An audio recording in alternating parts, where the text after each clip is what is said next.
જય યોગેશ્વર, જય જિનેન્દ્ર અને જય મહાદેવ. કેમ છો બધા? મારી ચેનલ એચએનએસ ફૂડ સ્ટેશનમાં તમારું સ્વાગત છે. આજે આપણે એકદમ ટેસ્ટી, ક્રિસ્પી અને હાથમાં દબાવતા જ ભૂકો થઈ જાય તેવી તીખી સેવ બનાવીશું.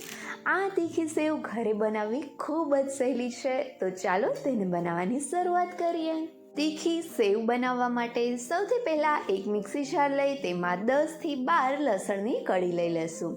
તેની સાથે જ અડધીથી પોણી ચમચી આખું જીરું, અડધીથી પોણી ચમચી અજમો અને અડધા કપ જેટલું પાણી ઉમેરી દઈશું અને આ બધી જ વસ્તુને સરસથી ગ્રાઇન્ડ કરીને તેની એક પેસ્ટ તૈયાર કરીશું.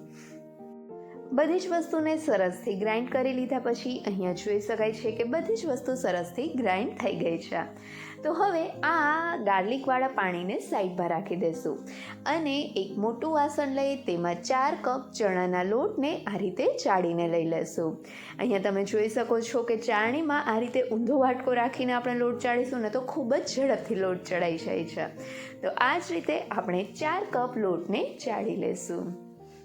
લોટ ચડાઈ જાય ત્યાર પછી તે જ હવાલામાં 1થી 1.5 ચમચી અથવા તો તમારે જે રીતે તીખી કરવી હોય તે રીતે લાલ મરચું પાવડર, અડધી ચમચી જેટલો હળદર પાવડર અને સ્વાદ પ્રમાણે મીઠું ઉમેરીને તેને પણ ચાળી લેશું, જેથી કરીને આપણે જ્યારે સેવ પાડીએ ત્યારે ચકરીમાં કોઈ પણ કણી ભરાવાના લીધે સેવ પડવામાં અટકણ ના આવે.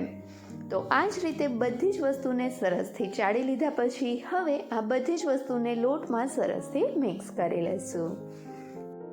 બધી જ વસ્તુ સરસથી મિક્સ થઈ જાય ત્યાર પછી આપણે જે લસણવાળી પેસ્ટ બનાવીને સાઈડમાં રાખી હતી તેને આ રીતે ગળણીની મદદથી ગાળી લઈશું, જેથી કરીને કોઈ પણ ટુકડા રહી ગયા હોય તો તે ગળાઈ જાય. અને આ પેસ્ટને ગાળવા માટે આ રીતે ગળણીનો જ ઉપયોગ કરવો, જેથી કરીને કોઈ પણ જાતની નાની કણી પણ લોટમાં ના જાય. અને આ લસણ, જીરું અને અજમાની પેસ્ટ લોટમાં ઉમેરવાથી આપણી સેવ એકદમ ટેસ્ટી તૈયાર થાય છે. પણ જો તમે લસણ ના ખાતા હોય તો આ સ્ટેપને સ્કીપ પણ કરી શકો છો. અને જો તમે લસણને સ્કીપ કરો તો તેની જગ્યાએ 1/4 ટીસ્પૂનથી અડધી ટીસ્પૂન જેટલી હિંગ ઉમેરવી. હિંગથી પણ સેવમાં એકદમ મસ્ત ટેસ્ટ આવે છે. અને આ રીતે લસણવાળા પાણીને ઉમેર્યા પછી તેની સાથે જ તેમાં 1 લીંબુનો રસ ઉમેરીશું અને આ બધી જ વસ્તુને સરસથી મિક્સ કરીશું. બધી જ વસ્તુ સરસથી મિક્સ થાય ત્યાર પછી તેમાં જરૂરિયાત પ્રમાણે પાણી ઉમેરતા જઈ ચમચી વડે જ આપણે સેવનો લોટ બાંધીશું. અહીંયા તમે જોઈ શકશો કે ચમચી વડે જ આપણે સરળતાથી સેવનો લોટ બાંધી શકીએ છીએ. તો હાથ બગાડ્યા વગર આ જ રીતે ચમચી વડે જ સેવનો લોટ બાંધવો. આ રીતે સેવનો લોટ બંધાઈ જાય ત્યાર પછી ચમચી વડે જ લોટને હલાવતા થોડો સ્મૂથ કરી લેશું, જેથી આપણી સેવ એકદમ મસ્ત તૈયાર થાય. 1 મિનિટ જેવું લોટને બરાબર રીતે મિક્સ કરીને સ્મૂથ કર્યા પછી હવે અહીંયા મેં આ રીતે સંચાની જાળી લીધી છે.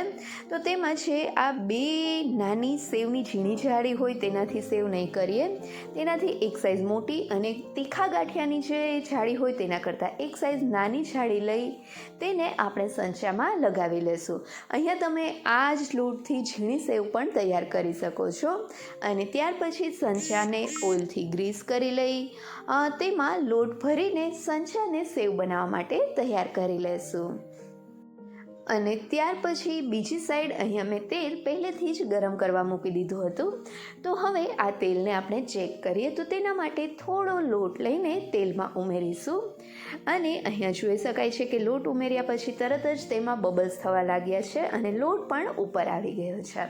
એનો મતલબ છે કે આપણું તેલ સરસથી ગરમ થઈ ગયું છે. તો હવે આ ગરમા ગરમ તેલમાં આપણે સેવ પાડીશું. પરંતુ જ્યારે આપણે સેવ પાડીએ ત્યારે ગેસની ફ્લેમ સ્લો કરી દેવી અને સેવ પાડીએ ત્યારે ખાસ તેલ એકદમ ગરમ હોય તેનું ખાસ ધ્યાન રાખવું. અને હવે તે સેવને તેલમાં આ જ રીતે થોડી વાર માટે તળાવવા દેશું. 1 મિનિટ જેવું સેવ તળાય અને એવું લાગે કે તે સેવ થોડી કડક થવા લાગી છે ત્યાર પછી તેની આપણે સાઈડ ચેન્જ કરી લઈશું. અને હવે સેવને ગેસની મીડિયમ ફ્લેમ ઉપર જ આપણે તળીશું. સેવને વચ્ચે વચ્ચે સાઈડ ચેન્જ કરતા જઈ તેમાંથી બબલ્સ થવાના ઓછા થઈ જાય અને સેવ થોડી ક્રિસ્પી થઈ હોય તેવું લાગે ત્યાં સુધી આપણે સેવને તળીશું.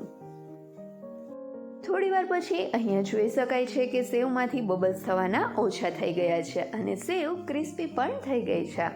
તો હવે સેવને તેલમાંથી કાઢી લઈ બધું જ તેલ નિતારી લેશું અને ત્યાર પછી એક પ્લેટમાં આ રીતે ટીશ્યુ પેપર લઈ તેમાં સેવને કાઢી લેશું, જેથી કરીને એક્સ્ટ્રા ઓઇલ તેમાં રહેલું હોય તો તે પેપરમાં એબ્ઝોર્બ થઈ જાય. અને હવે આ ગરમા ગરમ તેલમાં જ આપણે ફરીથી સેવ પાડીશું અને ત્યાર પછી આપણે જે સેવ તૈયાર કરી હતી તે ગરમા ગરમ સેવ ઉપર થોડો સંચળ પાવડર સ્પ્રિંકલ કરી દઈશું અને તેને સેવમાં સરસથી મિક્સ કરી લેશું. અને અહીંયા તમે જોઈ શકો છો કે આપણી આ સેવ કેટલી મસ્ત ક્રિસ્પી તૈયાર થઈ છે. તો હવે આ જ રીતે બાકીના લોટમાંથી બધી જ સેવને બનાવીને તૈયાર કરી લેશું. અહીંયા તમે જોઈ શકો છો કે સેવ આપણી એકદમ મસ્ત રીતે તૈયાર થઈ રહી છે. તો આપણી બધી જ સેવ તૈયાર થાય ત્યાં સુધીમાં જો હજી સુધી તમે મારી ચેનલને સબસ્ક્રાઈબ નથી કરી તો નીચે આપેલા સબસ્ક્રાઈબ બટન પર પ્રેસ કરો અને બાજુના બેલ આઇકન પર ક્લિક કરો, જેથી તમને મારા નવા વિડીયોનું નોટિફિકેશન મળતું રહે. અને હવે અહીંયા જોઈ શકાય છે કે આપણી બધી જ સેવ બનીને તૈયાર થઈ ગઈ છે. આ સેવ હાથમાં લઈને થોડી તોડીને તમને બતાવું તો પણ અહીંયા તમે જોઈ શકો છો કે આ સેવ કેટલી મસ્ત ક્રિસ્પી અને સોફ્ટ તૈયાર થઈ છે. તમે અહીંયા જોઈ શકો છો કે હાથમાં કેટલું સરળતાથી તેનો ભૂકો થાય છે, તેના ઉપરથી જ તમે અંદાજો લગાવી શકશો કે આ સેવ કેટલી મસ્ત તૈયાર થઈ છે. તો ચાલો આ સેવને આપણે સર્વિંગ બાઉલમાં લઈને સર્વ કરીએ. આ તીખી સેવ એટલી ટેસ્ટી બને છે ને કે ચા સાથે ખાવાની ખૂબ જ મજા પડે છે.